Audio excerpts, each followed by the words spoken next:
little sea urchin ornaments for quite a while, and one of the guys from the Punta Gorda Club, he made a couple little starfish ones, which were kind of cool. Because he went to a shell show that was over on that side of the state and bought a bunch of starfish, so he came up with that, man. Those are neat. He dyed the whole thing yellow, and I was just experimenting with some colors. And how does it hang upside down? no, I think it's just like that, right? Yeah. So I put the starfish on a drill press, and just took an 1/8" drill bit and drilled a hole right straight through the center. Does it crack anything? Make a little finial piece. Oh, we're not on the upper one.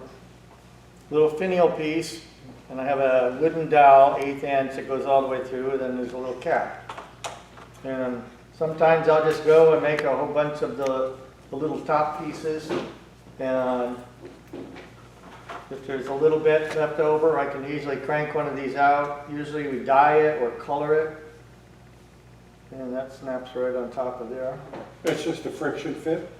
No, we're glued together. But see, like this one's glued on and spins around. It just takes pressure off the body, especially on the urchins, because these are fragile. So The stars don't crack when you drill them? no, Regular drill? not these. These are pretty stout. Oh. And I just use a 1/8" like with a brad point. Just goes right through it. So I'll pass these around. I'm going to do an urchin first, and I'm going to do this one since it's free. And Lou said he just put them in some bleach and dyed them because this is the color that they kind of like. Some of them are whiter, but this one's been bleached, so it's really white, and then you can dye it any color you want. And I forgot the bottle of dye. It's all your fault. Right, Dave? Yeah. What do you say? I had a bottle of yellow dye. I was going to dye it with a brush. But like the finials, you can just use a marker. While it's spinning on the lathe, just zoop, and it'll dye it all the way down through. So I'm going to keep this one out. We'll pass that around. There's just some loose pieces in here from different finial parts.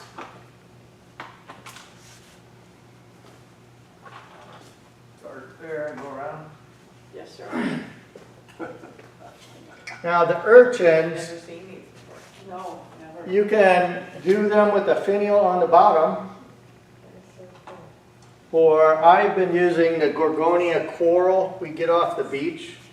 It's this, it's not a sea fan, it's just out in the water. It usually has a purple coating on it when the animal is alive, and then when it dies, this is the skeleton, and we pick it up off the beach. And I've been putting them on like that, so it looks kind of like a jellyfish. And the urchins themselves come in a lot of different colors and shapes. This is one of my favorite. That's all the natural colors on that. And they're gorgeous. They're from deep water in the Philippines. Was it like 600 feet deep or more? I don't remember. Yeah, they're deep water urchins. Can you buy those online? Yeah, yeah. And there's a big variety of different kinds. This is one of the English channel urchins. And I particularly like these. This is so thin and so fragile. I'm going to pass these around, but just please be careful with them. And to stabilize them, there's a lot of different methods you can use. Jerry says he soaks them in urethane. Yeah. And I usually put glue on the inside. Some people, if it's a stronger one, like Sputnik. the Sputnik, they have a seam down the sides, and I've had them crack, and it's usually directly on that seam, and you can just glue them right back together. Some people put a piece of tape on the top and squirt some of that great stuff foam in it. Yeah. Just load up a whole bunch, go squirt, Yeah, squirt. you used to fill them up with that. Yeah, just fill them up, it glues the whole inside together, and makes them strong. And this style of urchin, the bottom is shaped kind of like a natural edge bowl. And if you take two and put them together, they fit almost perfect all the way around. And I've made ornaments out of those, a little cap on the top and a finial down on the bottom. And there's just a lot of different things you can do with them. And that one, please be very careful. It's thin. You break it, you buy it. That's I've right. got all kinds of this gorgonia, which some people call it Florida black coral. What is it called? Gorgonia. And that's the It's animal? actually a sea whip. Sea whip, that's the word. And Yeah. there's an actual coating, which is the life part of it. So it was once So an it animal was actually alive? about Piece of this coral. thick. It Oh, was about okay. this thick. Yeah. And once it comes ashore, It gets beat up by the Gets- waves. yeah, That all yeah. gets knocked off, and this is a. Gotcha. And I have bigger pieces of this for all these different sizes. Cindy and I, last year, we found one on the beach, it was this tall. And another one was like that tall. They're Aren't you huge. like not supposed to take those? Out of the water, it's illegal to take them.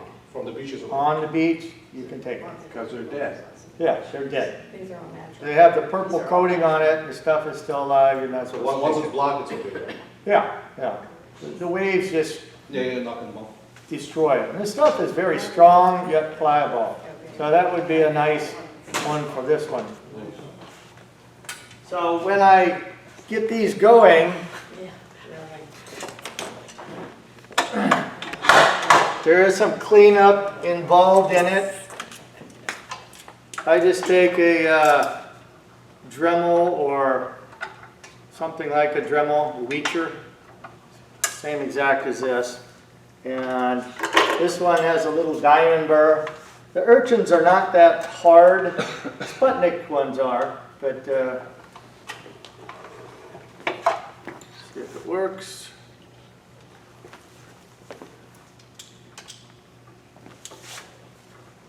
Turn on the switch. That helps.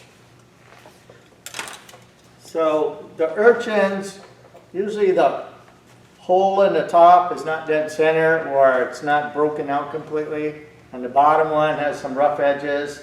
They vary quite a bit. This one has a lot more rough edges than this one. That one's pretty round.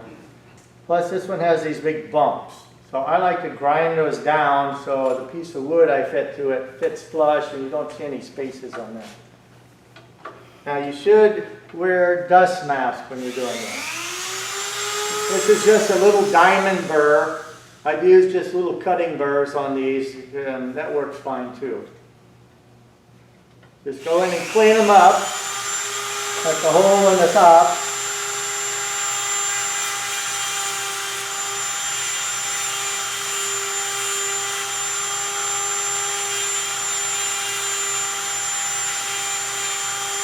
And just centering the hole and making it rounder. The bottom of this, I don't think needs doing except in that one spot. Like this one, the top hole is pretty good already. And it has these little bumps sticking up around the side. So I like to grind at least near the hole flat. Just the high spots. It just adds a little better look to it. Doesn't take long to do. You can get these little diamond burrs at like Michael's, Hobby Lobby, Home Depot, of course the internet.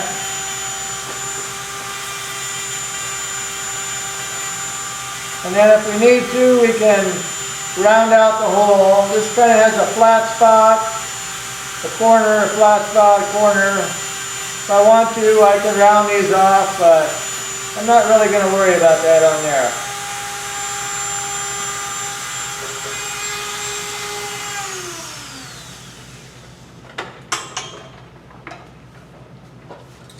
So this only means you need to get more stuff. We already have one. You can never have enough stuff. I thought you said enough, I said more. More stuff.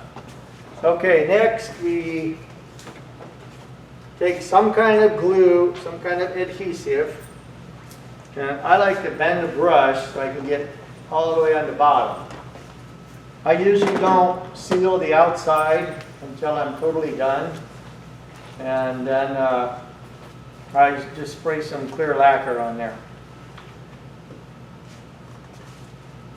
Always be prepared with some paper towels or something. This is just regular white Elmer's glue. And it's a little stickier than I think it should be. Just this one I actually put hot glue inside. I just took a hot glue gun with a long nozzle and just rolled it around, rolled it around. So this one's already glued actually. And just come and do a bunch. You could, if the tip's on there, you could squirt a bunch in and then smear it around. But you want to coat the whole thing.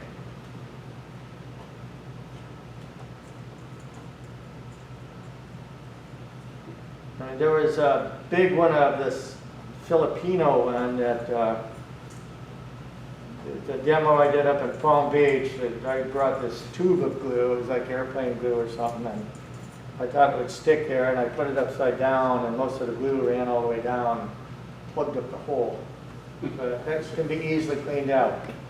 Now, the ones like the Sputnik one, you want to make sure you get the seams, because you can see them inside.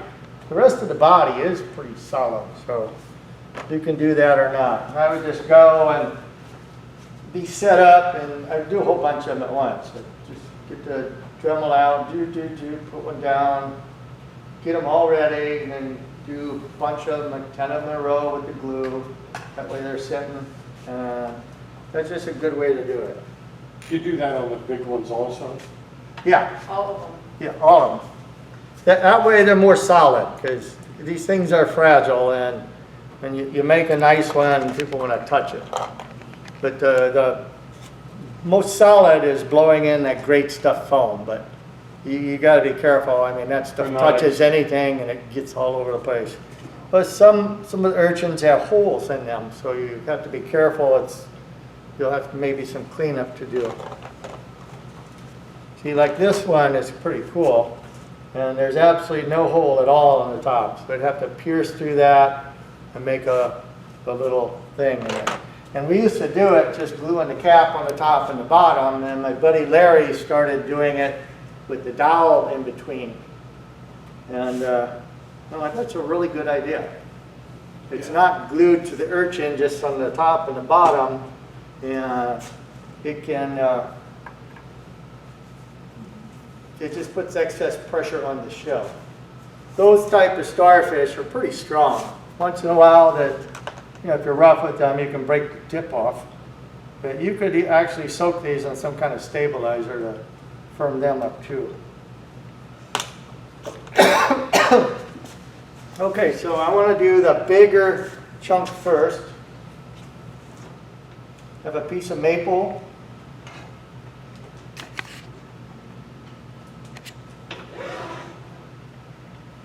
And I like to do a little tenon that's going to fit in here first. This is a bigger piece, so I made it so I'll do this bottom bigger piece first. Because when the wood gets smaller, I can do a little small cap piece. Now I didn't tighten this too tight because I'm going to show you a magic trick. First, eye protection. Slow it down a little. You're in the perfect spot, Jerry. You take the tool, put it way down here. That's snug, but not tight. You come up, you'll chew it up perfect, and then you can just put that on there. And then go back and tighten the chuck. I do that with pepper mills and all kinds of stuff. That's provided you like it wrong if you start. Well, once I round it off, and then if I re-chuck it or turn around the chuck, and zip. But you got to snug this up, but not too much pressure. Now I usually drill the hole, and the bottom piece that goes under here, you can do a hole all the way through. don't need to just do a cap or that. If I'm doing that gorgonia in there, I need a hole anyway. Or if I'm doing the finial, I don't need a big deep hole, but if I'm just doing that little under cap with the gorgonia, yeah, I need a hole all the way through.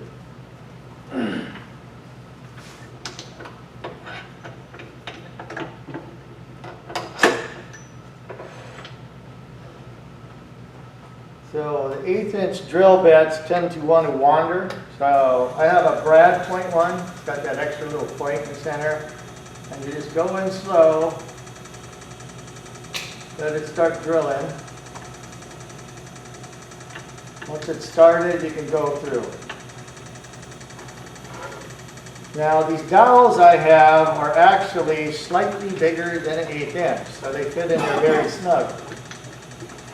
And I can take this in and just give it a little wobble and it'll open the hole just a smidge. And that way my dowel goes in there easier. I've made some of them little top pieces thin and force that in, they split open. And it's better if you use a good solid piece of wood, like this maple. Plus if you want to dye it, the maple is really good for dyeing, the colors show up really well. Dave, you taking notes? Of course. All right. He's one of my best students. He took a class with me, what, 15, 18 years ago? 2010? 20? No, before that. Yeah. Yeah, I took a class, I can tell you this story because you wouldn't believe it. At Woodcraft, on the beach, right? So I drove up there from South Miami, and I was the only student. And I still had the demonstration, still taught me. So Lee went through his, his routine of showing me what to do. And the only way I get him to stop is say, Lee, I gotta go to the bathroom. So, I went to the bathroom, then he would sell his stuff, and I come back, but he never stopped for those 3 days. That was a Friday, Saturday, Sunday, I believe. Yeah, something like that. Yeah. Yeah, and then they'd come back in, and what's that? Oh, I got these air plants out of the tree out there. Oh, they're burls. They're burls. Yeah, he just, some woman was there, said, you pull them off the tree? Yeah, they're dead. I just pulled them off. That was my indoctrination too. And we bought a jet lathe, I think it was like the next weekend or something. Yeah. Got And the- tools. And tools, and the whole jet lathe and everything in Kay's Mini Cooper. And Dave's shop is about the size of this table. 5 by 6. Yeah. 5 by 6. 5 foot by 6 foot wide. That's his shop. 8 foot tall. That way you just have to reach for your tools, they're right there. Well, he does have the bandsaw and stuff in the garage, but his actual wood turning shop And is. grinder nearby.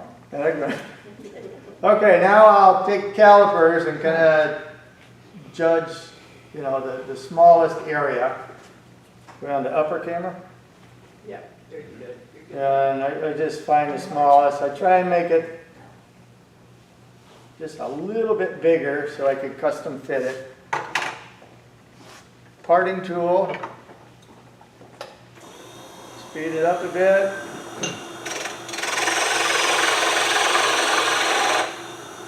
I'm going to chew this up.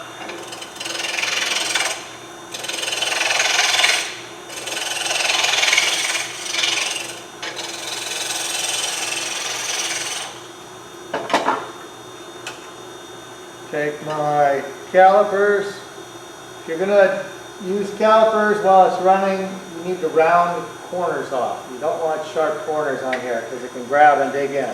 This just rides smooth on there. My arm's on top of here, lightly touching it, making sure my face is over here, not right here. I don't want to get whacked and end up looking like Jerry.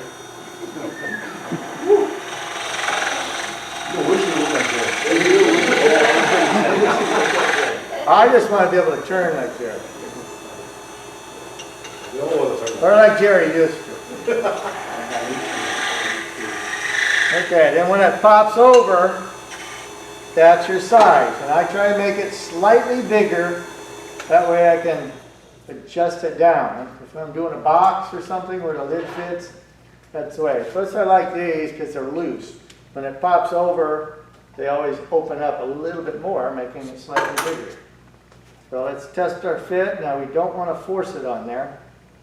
Like there's almost no play left and right, which is fine. We will have a dowel between the two. It's not going to be glued to the wood, so this should actually be able to spin. And as always, use the tailstock until it's in your way. And go back to our parting tool just to remove some of this wood. Now this diameter here, which is going to touch, I want it just slightly bigger than the hole. So you can't see the hole.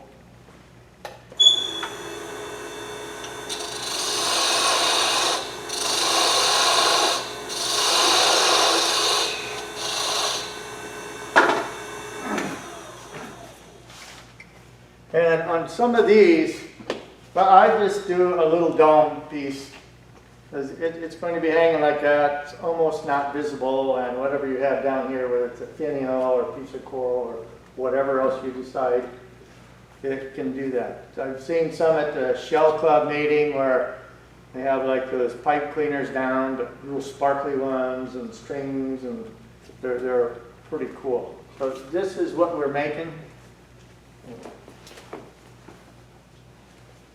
And I just absolutely love the color on those urchins. We've got a few of those that are about this big, and they're like $8 a piece for that size. Those were $4 or $5 a piece. So I took this down some, and I just want to check again. See how we're doing. It can go a little bit smaller. Lee, how much did the urchin itself cost? That size was $5. So the raw, Yeah, you can get some of the plainer ones for $1 or 50 cents. okay. I mean, they sell them over at the stores by the beach, and but online, the Shell Show, the Broward Shell Club, they have their big shell show in January. Cindy, this past weekend, was just over in Bradenton, Sarasota area. They had the Oncologist of America show. It's a whole week. They do talks and workshops, and then Friday and Saturday was a show where they were selling shows. They can range anywhere from like $1 to $200, Wow. depending on how deep they're The urchins, come yeah. from. And Like if they're coming from 15,000 feet deep. Like our friends who she was over there helping, they sold one little shell for $13,000. yeah, because They're- it's they're- something you get with a submersible. There may only be 6 known in the whole world. Yeah. There was a story of a college guy, a senior, and he was piloting the sub for the scientists, and they went down 12,000 or 15,000 feet or something. The scientist said, okay, we got what we wanted, just cruise around for 20 minutes, we got 20 minutes bottom time, see what we find, and he'd see something crawl on, a little snail. Can I take that? Oh yeah, take whatever you want. So he was scooping them up, and some were 10 grand. The trawling nets can't get that deep to bring them up when they're trying to catch other fish.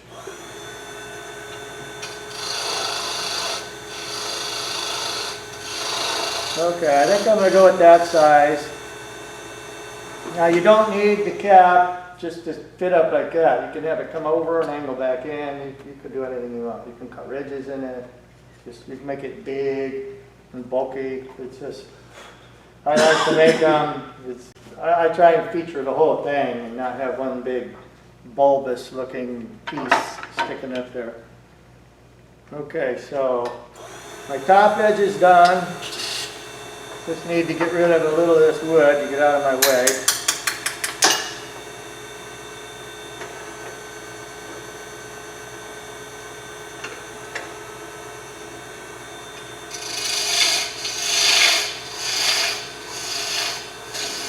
Spindle rough and gouge. Come in with the parting tool just to remove some of the wood out of the way.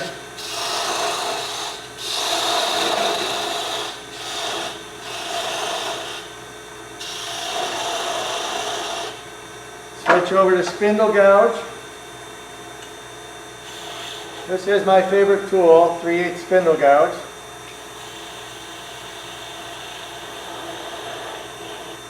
Now I don't know, so I want to check, did I drill the hole deep enough? Did you tell the other tools that that was your favorite? Oh yeah, they're so jealous.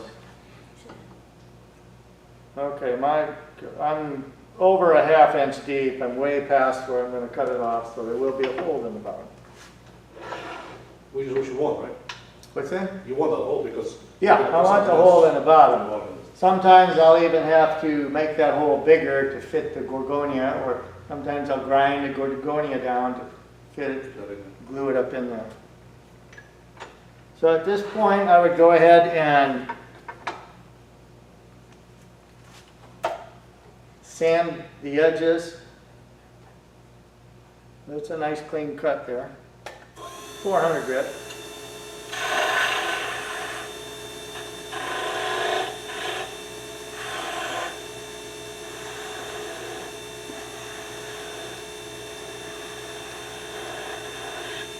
I'm almost through the hole, so I'm just going to take my marker, slow the lathe down, aim the point down. These are Tombow markers.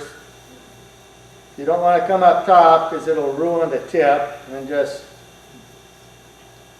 lightly color it all the way down. Give it just a little bit to dry. You can even give it a little buff, so a little bit of the coloring came off. Now we go ahead and cut it off completely. And you just got too many chips, you gotta watch where it goes. So I like to try and hold it under here. We don't want to go in too fast.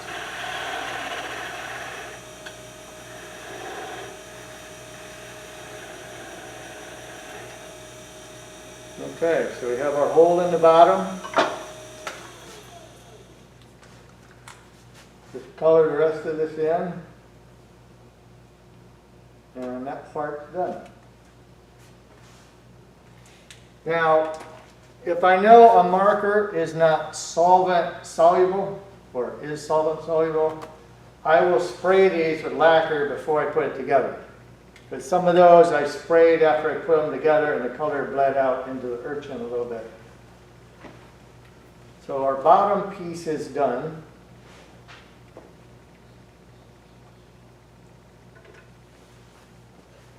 Now there's still a hole here, and I believe it is deep enough, but I want to widen it just to here. Maybe deepen it a little bit more. No, it's plenty deep enough. And you just give it a little wiggle, and it just barely widens that hole. So we're just doing a little cap piece for the top. I've seen people do great big ones, and they usually look kind of weird to me on that. So.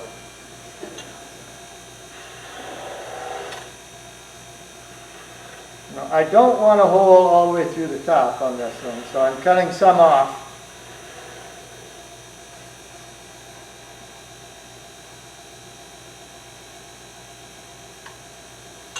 So now we just remove some of the material.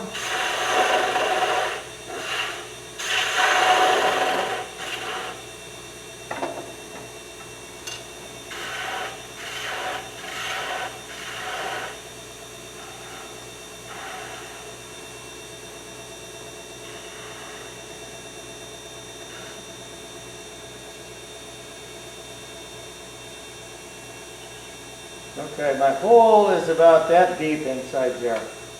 And I only want about an 1/8 inch. So I'm going to cut some more off.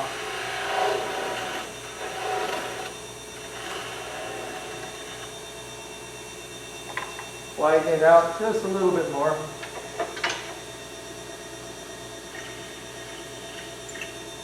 Yeah, that's a good guess.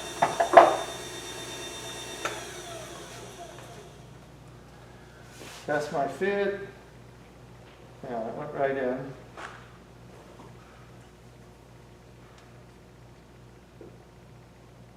Yeah, that's in about an 1/8 inch. That's fine. So now we just round over the top. And this is the same I do for the starfish and the other one. Sometimes those starfish have those bumps on the top, so I will make it taller.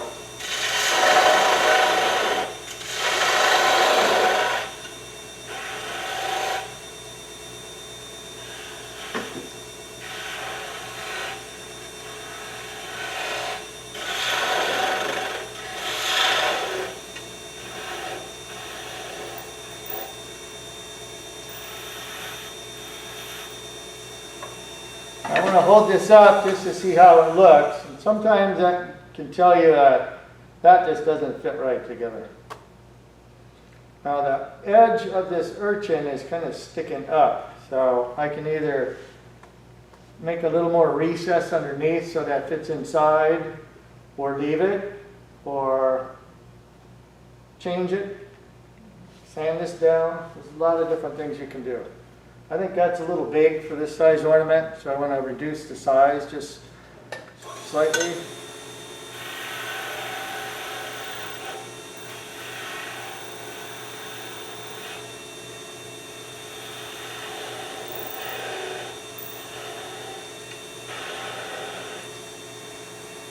Now I'm going to drill a hole in the top, so I'm not concerned about the little nub twisting off and leaving a mark. Remember, down underneath. And get the edge, make sure nothing shows. Little buff job.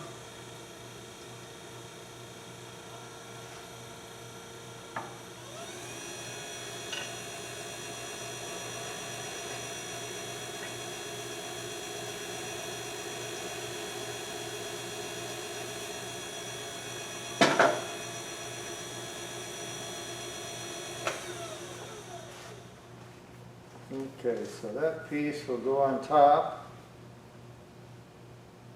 and the other piece goes inside with the dowel in between. And I like to take the dowel and glue it into one side, just some thin CA glue.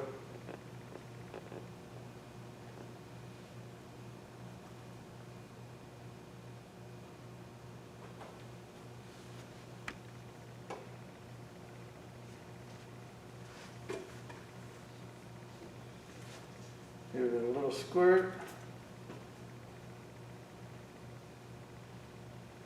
Now, I don't want it to go all the way through that hole.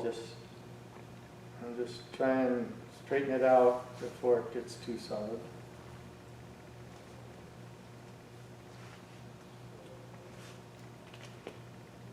Put that in there. Take my pencil. Mark that. And I have a little tiny bandsaw that's only about this tall, and I'll usually just cut that off, but have some little wire snips, and it usually flattens it a little bit, so I do it a little higher than sand it down.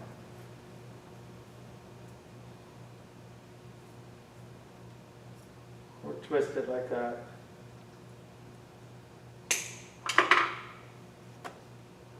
Usually I'll flatten it with sandpaper or get the edges off.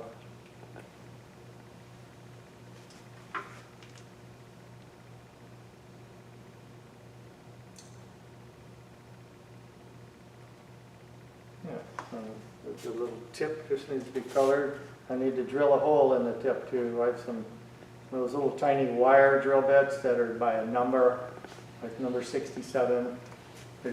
For model making, I use the little hooks for that. See, I think that knob on the top is just a little big.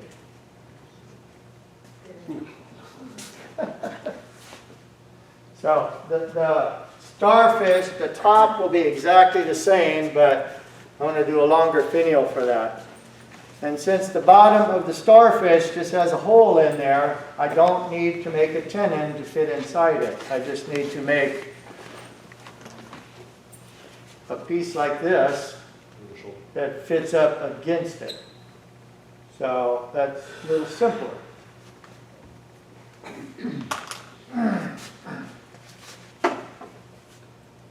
And those are a little smaller, so I can use a smaller dowel. You can use any piece of wood you have. And if I have a little short piece, I may go ahead and make a couple more caps out of it while it's on the lathe. I could go ahead and turn this down and make a little skinny finial out of that piece of wood, but that's not, like poplar dowels, I don't like using those. Those are a little soft. These are maple. I've gotten some hardwood dowels from hardware stores, Yeah. Home Depot and so forth. Much like your little 1/8" dowel, but they're made out of hardwood. Yeah, And they stand up pretty good and stay true. Yeah, between the I- centers. I come up with a little trivet, a couple of those where they were all different sticks, just slightly bigger than a 1/4 inch, all different colors of sticks, of wood. And I took it apart. I mean, there were 3 holes going through it, but I've been making little bases for those little goblets that I make out of the nuts, and some of the lighter color ones I've been using for parts for things like this.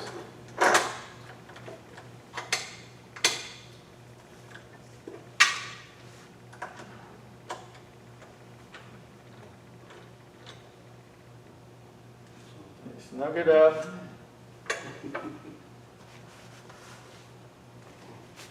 And when you have glue, keep it in a different container, because these bottles have been known to burst.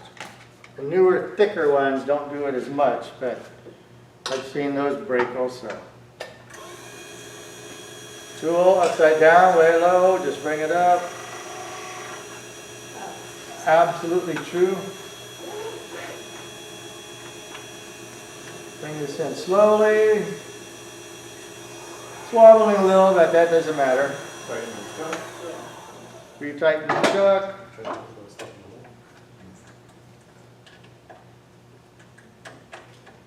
And I used to make the finials this way. I prefer to make them this way now. I get better results. As I'm going thinner, it's closer to here, it's stronger. There's less chance of something going wrong. Plus, when I'm doing one with the tenon, the tenon's here, and I know it fits when I'm putting it in. This one doesn't need a tenon, so I could do it either way, but I did need to drill a hole in here, which we're going to do, and then you could actually turn a dowel on the end of this, any size you want. Doesn't have to be 1/8 inch. These are smaller ones, like these bigger ones.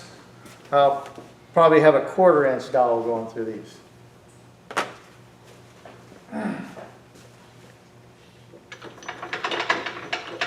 You really need to, Since you don't glue these to the shell, yeah, the structure is actually the 2 caps and the dowel. yeah.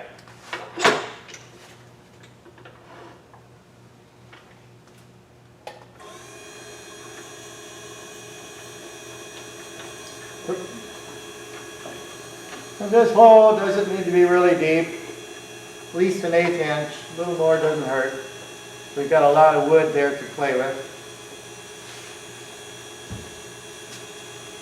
Okay, I wanted to open the hole just slightly since these dowels are slightly bigger.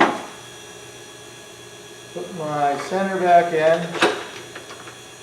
And I prefer this style of center over this one. These I really don't like at all. The one-way ones, this outer ring is a whole lot smaller, and you got more room to get in there, especially if you're short on wood. These are awful. This one, that center point, I don't think comes out. No. But the other ones that come with the jet lathe, that you can pop that center out and just use this cut. That's a beginner's one, I think. Yeah, this is.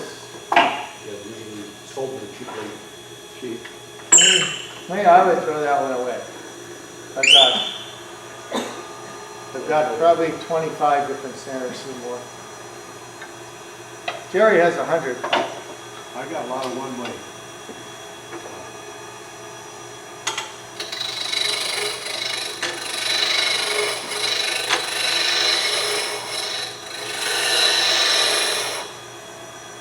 Okay, so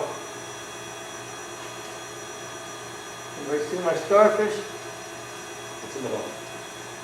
There we go. So looking at the base of this one, and they do vary. If you get these kind of starfish come big too, and I'm just going to judge the size of this with that. we've got a whole bunch of these that are considerably smaller than this, and we've got some bigger ones. But, how big should this be in relation to that, and this diameter and length in relation to that? So you can make them as fancy as you want, all the whoop-de-doos and captured rings and whatever you want to do. I used to make a lot of finials like this when I started using urchins 23, 24 years ago.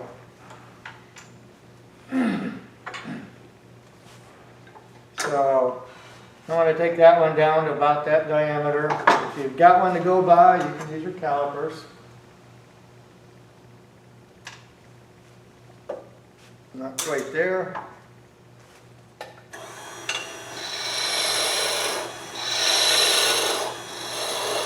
And you just don't want to do too much pressure on here because it can split the wood.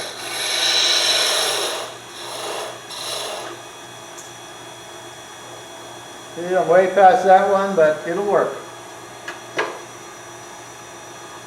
So I like to leave this thick down in this portion and taper it down and just start working and reducing it as you go. There's less chance of getting vibrations.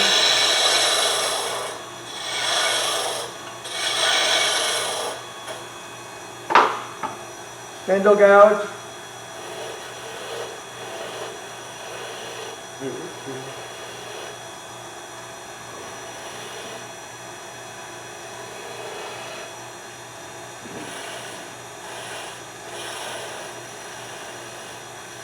And if I make this, and it doesn't look good on that one, I've got a lot of different ones. Some smaller, some bigger. Maybe it'll look better on another one.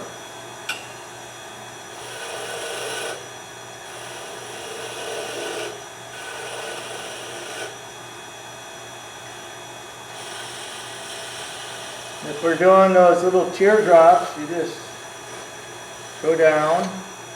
Now I just want to stop and have a look and see what that looks like with this. Yeah, that could work. Like it.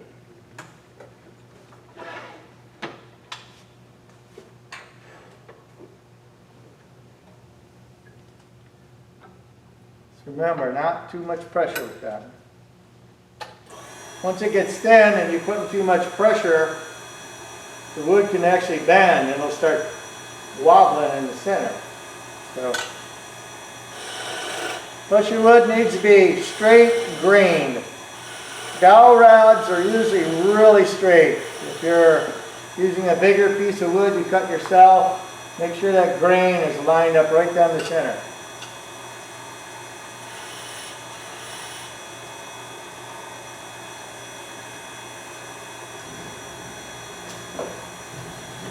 Thank you.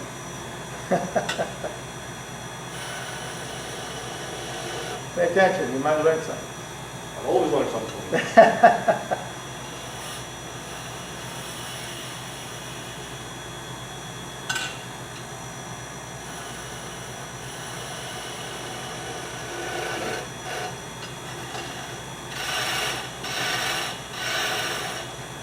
And the Palm Beach Club used to do a lot of demonstrations with professional turners from around the world.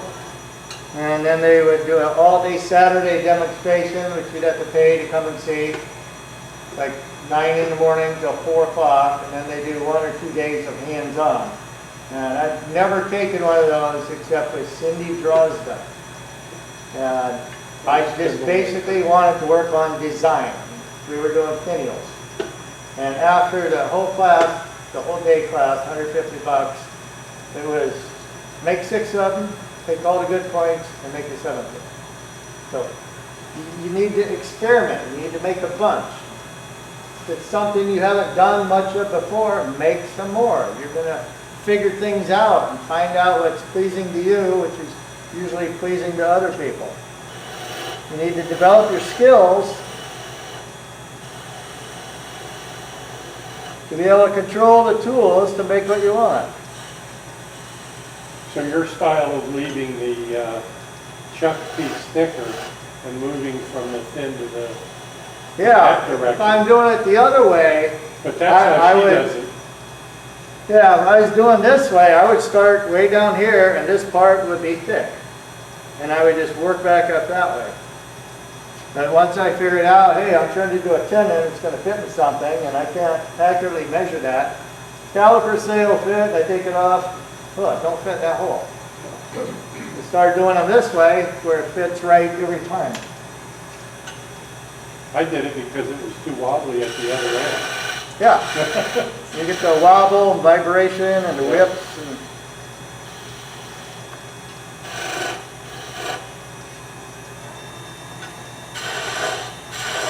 move some of the material quicker.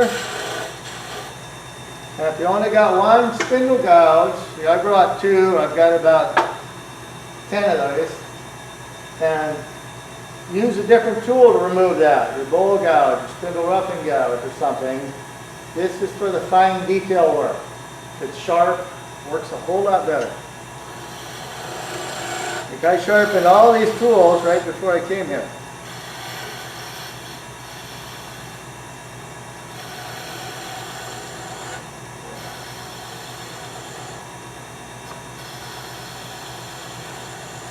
And I'm trying to gradually reduce them in size as I go down.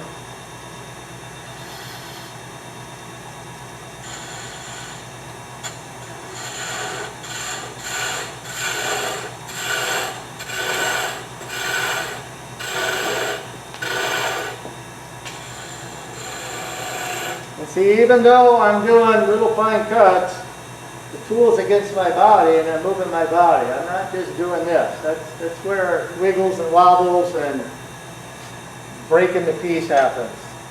So I'm just moving. I'm not good enough to control it that way.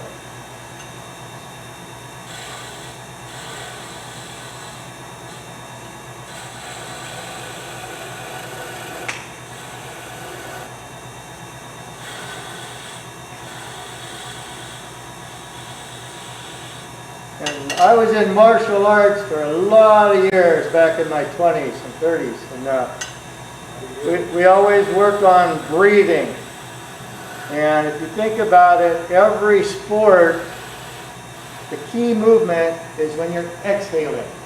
Tennis, you hear it. Whatever, boxing, archery, shooting a gun, whatever, it's on your exhale. So if you're doing something delicate and that like that, just stop, take a couple breaths and relax, come up here, take a breath. As it's flowing out, go in.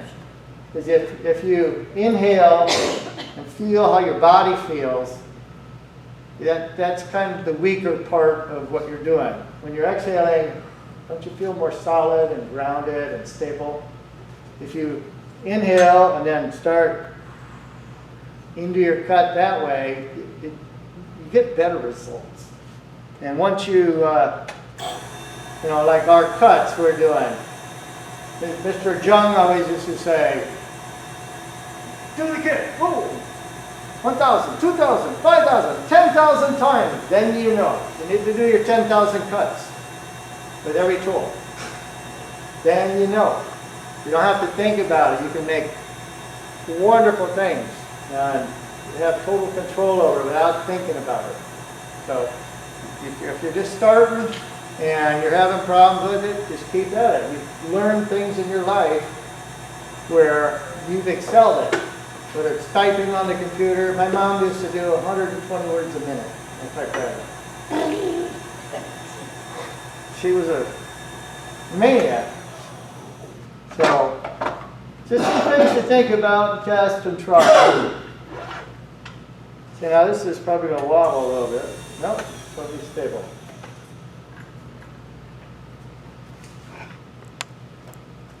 I just want to see how it looks. I have these dowels in all different sizes. And it's just, yeah, that looks pretty good. What do you think? Yeah, From here, yeah. Looks like a palm tree. looks really big on the screen. Yeah. Camera adds something. Jumbo starfish.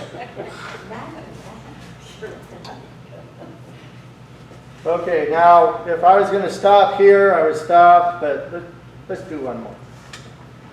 One more cut. You will reach a point when Yeah. you relish, this is the last cut, instead of fearing it. Right, Jerry? Yep, it's always the last cut to get you. Yep, just one more. The funnel, That's when it gets you, that's the last cut. the That's funnel. why I'm glad I'm left-handed, I'm never in the line of fire. Hits the wall.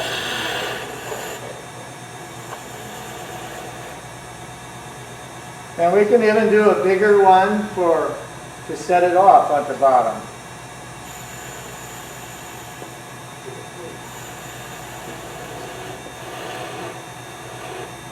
And if that grain is not perfectly straight, if it's going even a little bit of an angle, it can snap right off. I just want to have another look at it to see.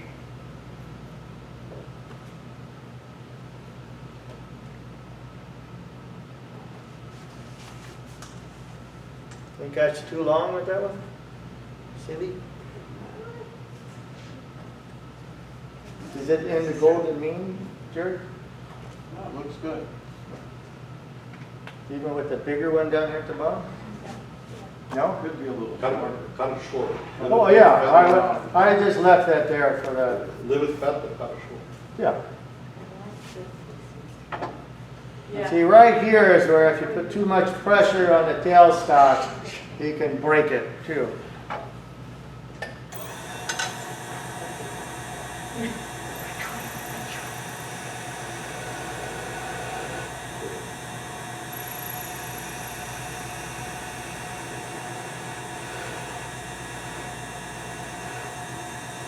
Now, I like to remove this and cut it off as much as I can instead of trying to cut it with the pressure on here.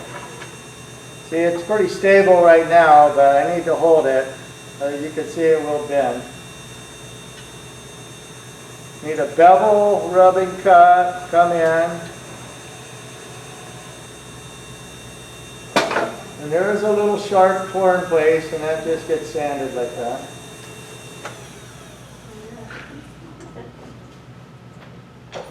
And this one, I'm going to bleach this one so it's lighter, and then just mix up some dye and spray it with solid yellow. Because my buddy Lou, the one he did is solid yellow, and it looked really good. And then again, at this point, after this is glued into there, while it's long, I would probably spray this. Maybe not. I'll put it all together. If this and that's going to be yellow, it don't matter. I would go ahead and mark where I want to cut it off, cut that piece off, fit the cap on.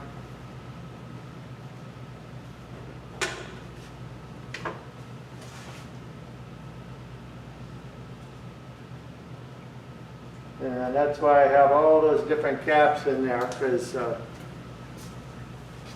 that's just a few. There was this thing's full of them, few bases and tops. And they're done. So if I get one, I just throw it on.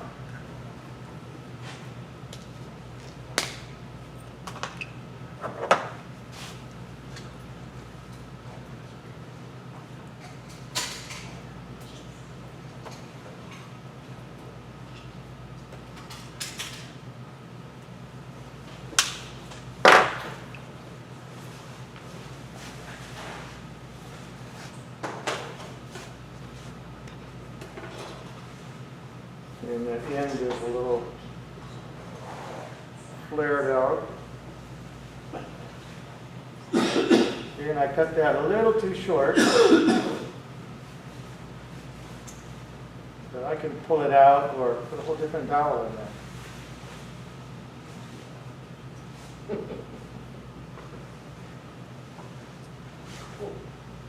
And there we go. And a little eye hook on there. You just use those little wire drill bits.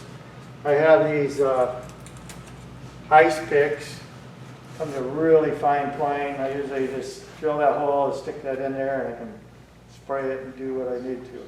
But Beautiful. that shows people love these. Very nice. Okay, any questions?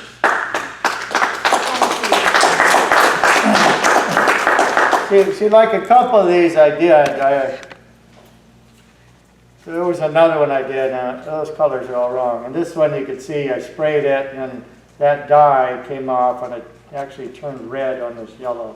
What do you get for those? Yeah. But that, 25 bucks. The bigger ones, I may say 35 on that. Plus you could paint it with sparkly paint, do anything you want to them. Put pearls down here. At one magazine or something I saw, somebody took 2 of these, that were about that big, and had one down here and a dowel coming up, and then the other one, and they had stuff like this hanging around off the points. Wow. So I'm going to do that. You need to weight the bottom one a little, but I know at shows people will go, I want this stand. Is that for sale? I've sold stands like that a bunch too. So this little bit that's left, I would go ahead and make a couple tops or even a couple of the Caps. bases. Yeah. Yeah. See, this is in like 5/8 of an inch into chuck, and I could pull it out and use that piece of wood for something else. So, Or you could just use this one. yeah, I would use that one. Don't want to throw it. Plus, Attention.